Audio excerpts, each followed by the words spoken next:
Hello दोस्तों, क्या हाल है? ठीक ठाक। जैसे कि आपको पता है कि अभी अश्विन ने मतलब रोहित और कोहली के बारे में, मतलब उनकी इंक्लूजन के बारे में बात की है 2027 के वर्ल्ड कप में।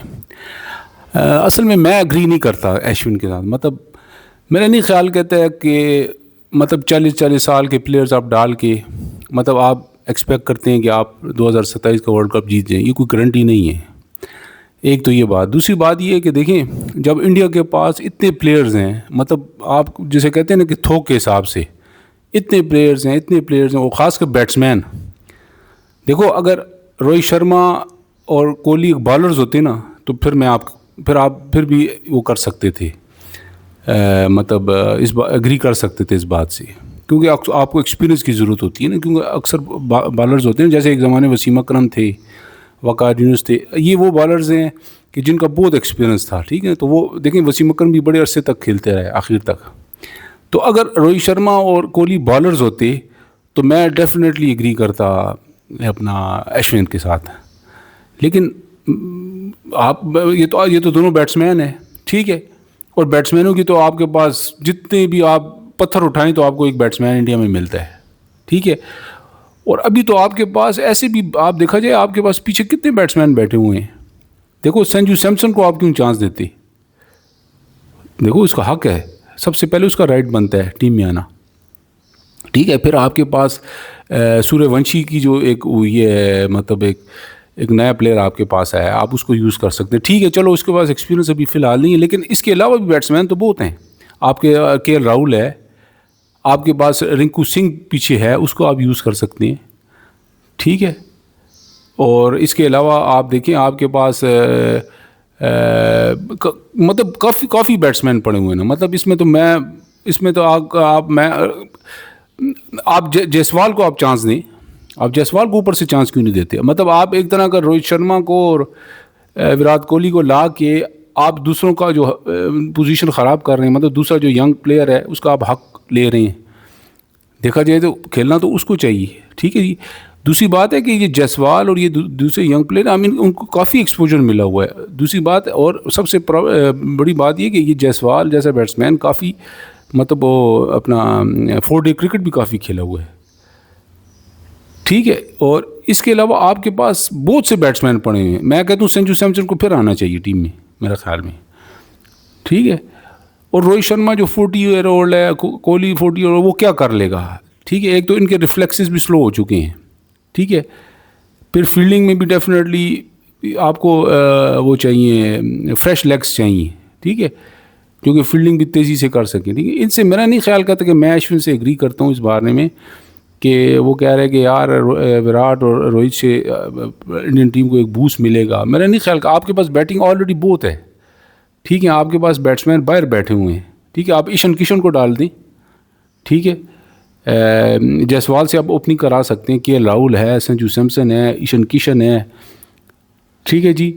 फिर आपके पास मिडिल ऑर्डर में अपना रेडी को आप वो करें, डालें, ठीक है। बैटिंग तो आपके पास बहुत है, जूरल है, उसको डालें। तो आपके पास तो बैटिंग तो काफ़ी है। मैंने तो नहीं ख्याल करता कि आपको रोहित शर्मा आके क्या कर लेगा, ठीक है। दूसरी बात है कि वो अब ये इंडियन विकेटों पे तो वर्ल्ड कप हो नहीं रहा, ये तो साउथ अफ्रीकन विकेटें हैं, ठीक है, जहाँ बाउंस भी होगा, जहाँ मतलब पिच में पेस भी काफ़ी होता है, तेज़ विकेटें होती हैं।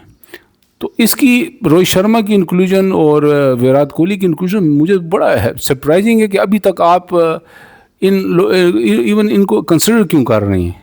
पता नहीं अश्विन ने ये क्यों ऐसा स्टेटमेंट दी है कि भाई इसको डाला जाए। या तो आप इंडियंस जो हैं वो मतलब आइडलिज्म का बहुत वो करते हैं, ठीक है। मतलब उसको बड़ा मतलब उसको लाइक करते हैं। मतलब आप एक बंदे को आइडल बनाते हैं और उसको बड़ा जैसे पूजा करते हैं, वो वाली बात है। तो मेरा ख्याल में एज सच अगर आप देखें, रियलिस्टिकली आप सोचें ना, तो एज सच कोई ज़रूरत नहीं है आपके पास। मैंने जैसे पहले कहा कि बहुत बैटिंग पड़ी हुई, इतनी बैटिंग पड़ी कि इवन अय्यर को आप यूज़ कर सकते हैं मिडल ऑर्डर में, ठीक है। तो मेरा अच्छा, आपके पास अभिषेक शर्मा है, ठीक है। अभिषेक शर्मा लोग कह रहे थे कि यार ये वनडे का प्लेयर नहीं, लेकिन ये आप यूज़ तो कर सकती हैं, कोई ऐसा मसला तो नहीं हो सकता वो क्लिक कर जाए, ये कोई ज़रूरी तो नहीं ऊपर से क्लिक कर जाए, ठीक है, कि लाउल आपके पास है, ठीक है। इसके अलावा रिंकू को चांस देना चाहिए ओडीआई में, क्योंकि रिंकू जो है वो ज़्यादातर T20 खेला है ना, रिंकू को डाला जा सकता है एज ए फिनिशर, जैसे एक ज़माने में धोनी फिनिशर था, रिंकू ओडीआई में फिनिशर के तौर पे इस्तेमाल हो सकता है। लेकिन इन पुराने उनको डालना, पुरानी हड्डियाँ, मतलब बूढ़ी टांगें जिसे आप कहते हैं, इनको डाल के आप क्या अचीव करना चाहते हैं? मतलब क्या उसको क्यों सपोर्ट किया जा रहा है रोहित शर्मा विराट को? क्या ये क्या है? इनको तो चांस बहुत मिला है, आप मुझे बताइए ना।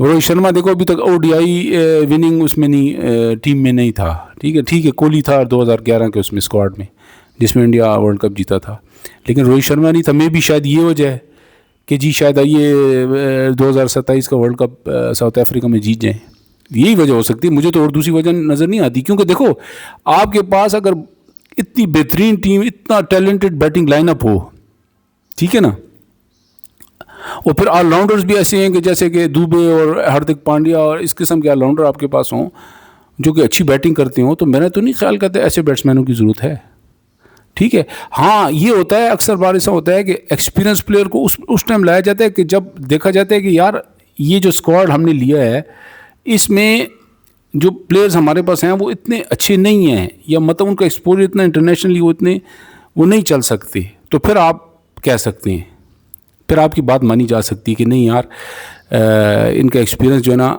हमें ज़रूरत पड़ सकती है। जैसे एक ज़माने में इस तरह था कि मुझे याद है कि इमरान खान 1987 में रिटायर हो चुके थे, ठीक है ना, लेकिन फिर बाद में ज़ियाउल हक की उस पर ज़ियाउल हक ने इसको कहा कि यार तुम टीम में वापस आओ और 1992 वर्ल्ड कप के लिए जो है ना टीम बनाओ, और फिर वो एज ए कैप्टन 1992 में खेला था। लेकिन इमरान खान ने बहरहाल बाद में ये कहा था कि मैं चूँकि कैंसर अस्पताल मैंने बनाना था तो इसलिए मैंने ज़ियाउल हक के जो फैसला था उस पर ज़रा थोड़ा गौर किया और फिर मैं टीम में वापस आया, वरना वो 87 के वर्ल्ड कप के बाद वो उसने अपनी क्रिकेट को खैराबाद कह दिया था इमरान खान ने।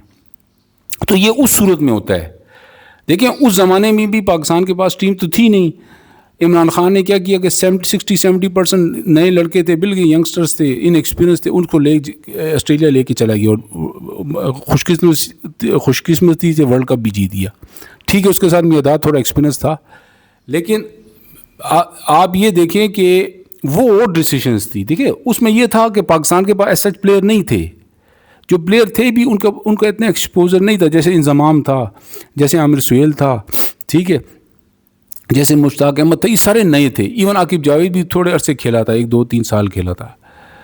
तो वो जो फैसला था वो मतलब उसकी रीजंस थी। इधर रोहित शर्मा या ये विराट कोहली का रीज़न हमें समझ नहीं आ रहा है, समझ से बाला तर रहा है कि भाई इनको किस लिए लिया जा रहा है। आपके पास तो पूरी बैटिंग लाइनअप की मैं कहता हूँ कि पूरी लाइन पड़ी हुई है, इतने बैट्समैन हैं आपके पास और अच्छे बैट्समैन हैं। देखिए ये कोई टेक्निकली ऐसे बैट्समैन नहीं हैं। अब क्या आप कहेंगे यार जैसे पाकिस्तान में कुछ ऐसे प्लेयर्स हैं, बैट्समैन हैं जो टेक्निकली बिल्कुल फारग हैं।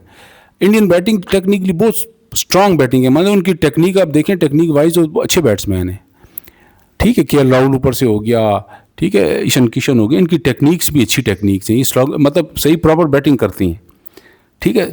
तो आप अगर विराट कोहली को डाल देंगे, देखिए विराट कोहली अगर चलो अभी रिसेंटली चला है ना IPL में, लेकिन वो 120 ओवर्स की गेम है, वो एक डिफरेंट वो है, वो जो फॉर्मेट है वो डिफरेंट फॉर्मेट है, उसमें आपको बॉलें कम खेलनी होती हैं और जल्दी स्कोर करना होता है, ठीक है ना, सही है। और पिचेस भी वो इंडियन पिचेस थी, तो इसलिए वो उसको इतना कंसिडर नहीं करना चाहिए, ठीक है। ये 50 ओवर्स का मैच है, इसमें बहुत लंबी आपको इनिंग्स खेलनी पड़ेंगी और इसमें जो है ना वो फिर आपको क्रीज पे खड़ा होना पड़ता है और आपको फिर स्कोर भी करना पड़ता है, ठीक है।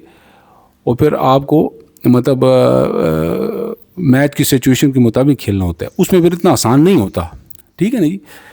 तो इसलिए मैं समझता हूँ कि जो अश्विन जो कह रहा है कि यार विराट कोहली और रोहित शर्मा की इंक्लूजन से बड़ा जी एक बूस्ट मिलेगा इंडियन टीम को, मेरा नहीं ख्याल करता कोई ऐसा कोई फ़र्क नहीं पड़ने वाला।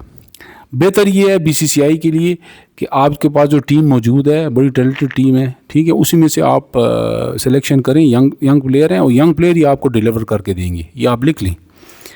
अगर आपने ये काम किया, ये 2 बंदे इधर पुराने लाए आप, तो मेरा ख्याल में आपको फिर हो सकता है कि मतलब इंडिया जो टीम है ना, वो मतलब सेमीफाइनल तक भी शायद ना पहुंच सके, मुश्किल ही लग रहा है। क्योंकि अगर आपकी सोच इस तरह, मतलब ये सोच बेसिकली नेगेटिव सोच है ना, आप आगे की तरफ नहीं सोच रहे, आपको आगे की तरफ सोचना है, ठीक है। वो प्लेयर्स, जैसे मैंने पहले कहा ना, कि वो टीमें पुराने प्लेयर कंसिडर करती हैं जो समझती हैं कि यार हमारी जो टीम है इसमें इतना दमखम नहीं है, ये नहीं खेल सकते, ठीक है। मतलब जो प्लेयर्स होते हैं लॉट उनके पास, तो वो फिर इसलिए पुराने प्लेयर पर लाए जाते हैं। ये बड़ी दफ़ा हुआ है, बड़ी टीमों में इस तरह हुआ है। आप इंडियन टीम में भी देखिए, पाकिस्तान में इस तरह हुआ, मतलब रिकॉल किया जाता है पुराने प्लेयरों को, क्योंकि उनका एक्सपीरियंस होता है। अभी मेरे ख्याल में इंडिया को ऐसा ज़रूरत कोई नहीं है पुराने प्लेयर्स की। तो मैं अग्री नहीं करूँगा अश्विन की इस बात पे। अब पता नहीं अश्विन ने क्यों ये ऐसी बात की है। तो नाजरीन, इंशाल्लाह नेक्स्ट वीडियो तक प्लीज़ मेरा चैनल ज़रूर सब्सक्राइब करें। मैं नया हूँ, तो खुदा हाफिज़।